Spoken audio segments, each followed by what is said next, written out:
My name is Sharareh. It's a little bit difficult to say, so I usually ask people to remember Saturday.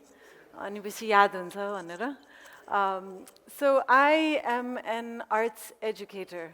I've spent about 12 years now, so whatever we'll be talking about today, it's taken me about 12 years to figure out what it is that I really want to dedicate my life doing. And I've decided.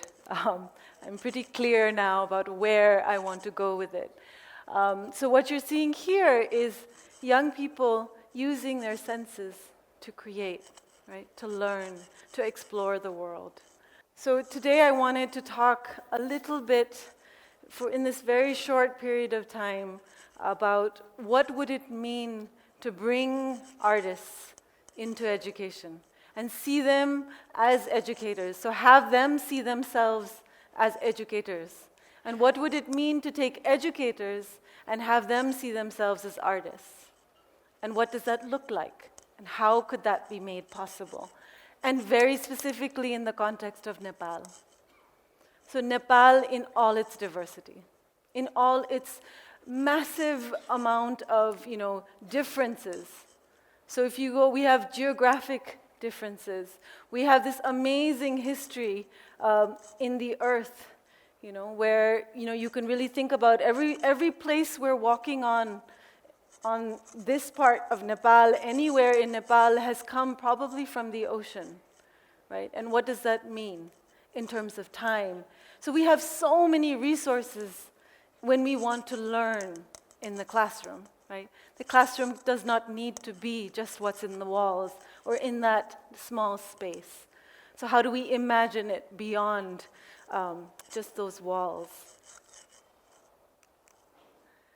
So what does it mean to be artists, right? A lot of the times we're given that role of being the inspirers. We're supposed to inspire. We tell stories. So what happens when a group of musicians, when dancers, when storytellers come together and create a story and go and perform?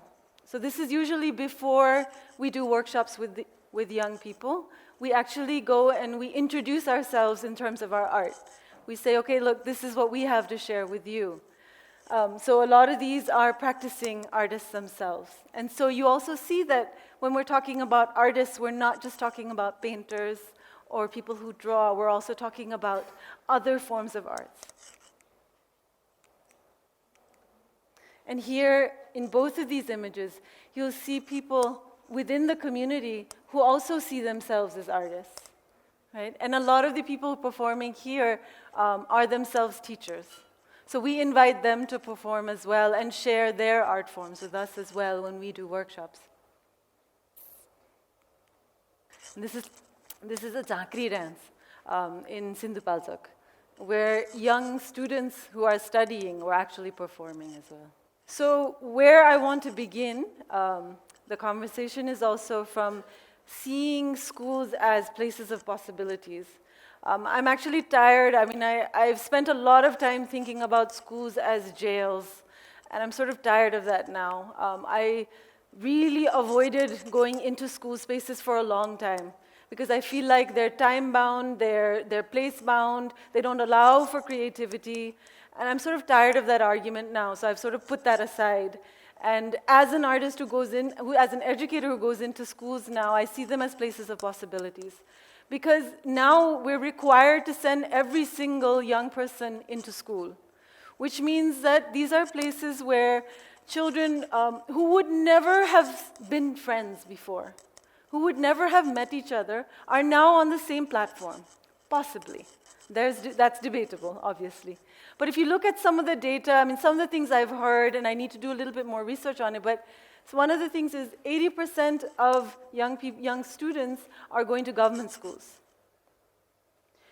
So what does that mean, right? So you have lots of diverse cultures, you have diverse languages, you have diverse backgrounds, and all these people are now suddenly together in the same space with an adult, and several adults probably, who are also from different backgrounds. So it's a place where people can meet.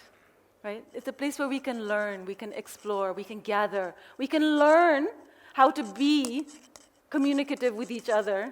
We can create a small microcosm of what we imagine the world to be later on. So it's a place to practice being together. And so what do we mean by educators? And I think that's also something we need to start redefining.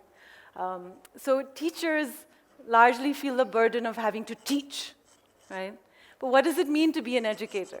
Maybe we need to start rethinking what we mean by educating. So maybe we need to think about educators having the role of creating spaces where learning can happen. Doesn't mean we tell them what needs to be done. Maybe we need to create those kinds of spaces. And maybe the burden is not only on the teacher. Maybe we need to join the community of educators. And I mean that also from the side of guardians, from the side of people who, maybe somebody who's a shopkeeper can also become an educator. And what role does the school have in inviting these people into the school? Because there's a lot of knowledge, and there's a lot of new things that we need to start learning more about. I mean, we're just going through this massive political shift now. So if you go to a government office, and I was just recently in one, I mean, everybody's so excited, actually. I mean, it's very complicated, I know, right? I know, but we're riding on some excitement right now. Everybody feels like they're supposed to learn how to govern, We're supposed to figure it out now. And so what does that mean? So maybe they are also educators. And so what does it mean now, again, for artists to come in as educators? So who are artists? Artists are people who interpret the world. They're people who express their views, the way that they see the world. And then they use mediums around them, whatever's available, or what they are learning how to do really well. Some people use their bodies. Some people use it could be somebody might just decide that if this carpet gets thrown away, they might use this carpet as a medium of expression. It could be anything, really. So if we're talking about artists, we're talking about visual artists. We're talking about performing artists. Performing artists are musicians, dancers, theater artists. We're talking about language artists, so people who string words together. So these are all artists when I'm talking about artists. And what do artists do? So they bring all these things together, but they also inspire and make you think. Because they are processing it, and then they're going to create something that then you get to see.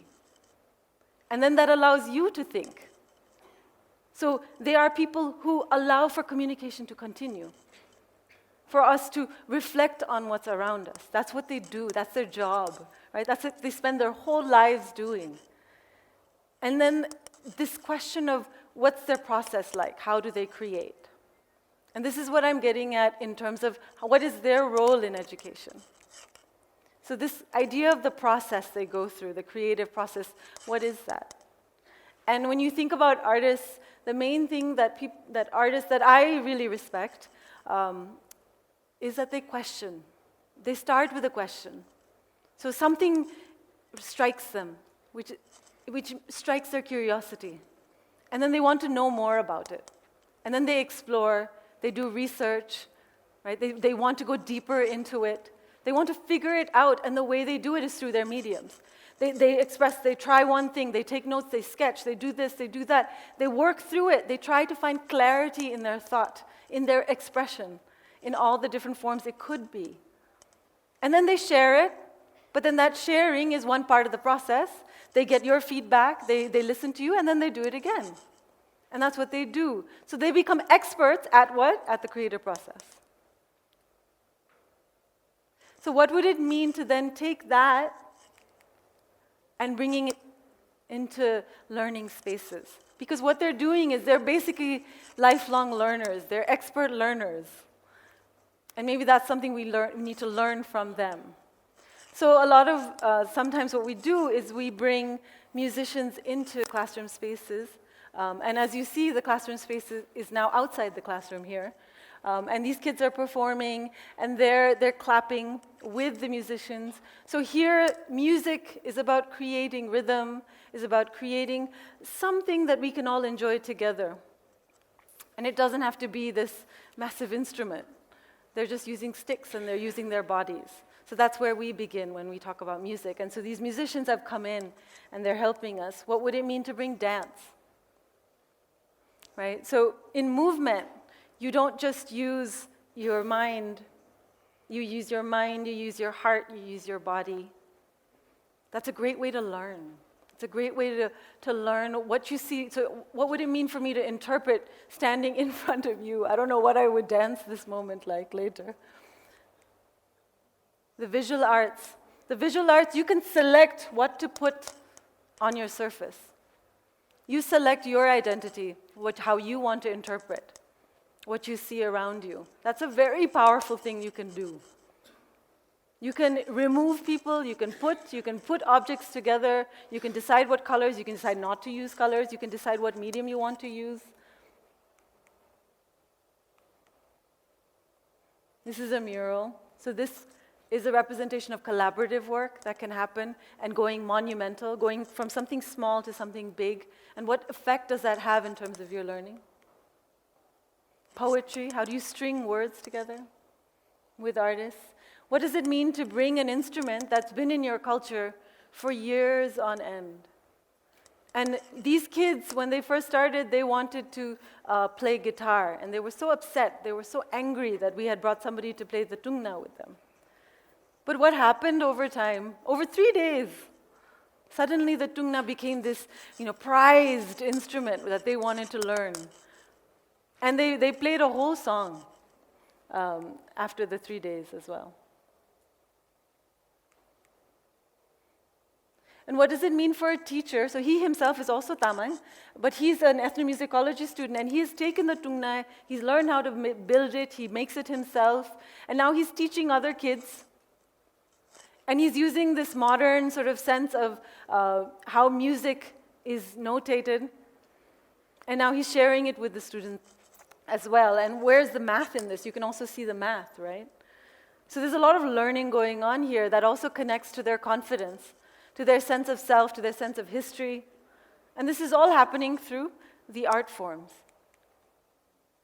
Now, how can we make these kinds of situations happen more? I'm really interested in that now, okay? Because it's not enough for me to want it. It's not enough for an artist to want to go to a school. It's about partnerships. So now we're lucky enough that there's one group of people like yourselves, Shiksha Foundation Nepal, there's a group of people who said, okay, go and try it out. So now they've come on board. Now we're talking to the government leaders. We're talking to the school leaders. We've got the teachers on board. We need to bring the parents on board. The kids are already interested because we've already started some of this work with them. So it's about a partnership. Now we're going to have to create a network where this can happen. So everybody has to agree and buy into it. And so that's the kind of partnerships that we're looking to create. So what does it mean to create a support system around the teachers? And the poor teachers, eh? I mean, suddenly they're having to teach all these new things. They haven't even experienced it themselves. A painting first time, it's the first time they were mixing colors. And how do you suddenly expect them to do integrative curriculum, grade teaching in multiple very interesting ways? You want them to explore everything. But they haven't explored themselves. So how do you expect them to bring that into the classroom? That is so unfair. So a lot of the work that needs to be done is with the teachers. We need to have them explore, have them unlearn a lot of the ways they were learning. So how do we create that kind of a network where we can support them? And so this is some of the work that the teachers were doing. And we did this for 3 days, and the teachers were like, we've never had anybody support us in this way. And that's really sad. I mean, it was lovely that they were saying that to us, but I was so saddened by that, actually, because that should not be the case. It should be happening at mass. We should all be doing art workshops with teachers right now. And what would that look like, and the kinds of support systems we can create as a society. So a lot of the work that we'd like to do with teachers is talk about learning. And when does learning happen? Where does it happen? How does learning happen? Why does learning need to happen? So what's the importance? Why is it that I'm not going to just read whatever's in the textbook? Why is it important? And what does learning constitute? Those are the kinds of choices that teachers are going to have to be able to make. And so how do we build their capacity to be able to do that? So again, I'm going to end with just this idea of what would it mean? It's a question. it's a question that I pursue my whole life now doing, is what would it mean to reconceptualize what we see as education with artists? So using them as a resource, so that learning is meaningful, empathetic. So I put myself in your position, see the world from your perspective, you see the world from my perspective. Rigorous. And this addresses some of what Sanjayji was also saying. So how do we create a world where people really want to work hard about something? How do we motivate people to do that? How do we make it relevant? How do make it engaging so that they'd want to? And how do you make it lifelong? So something that it'll continue for the rest of our lives. Thank you.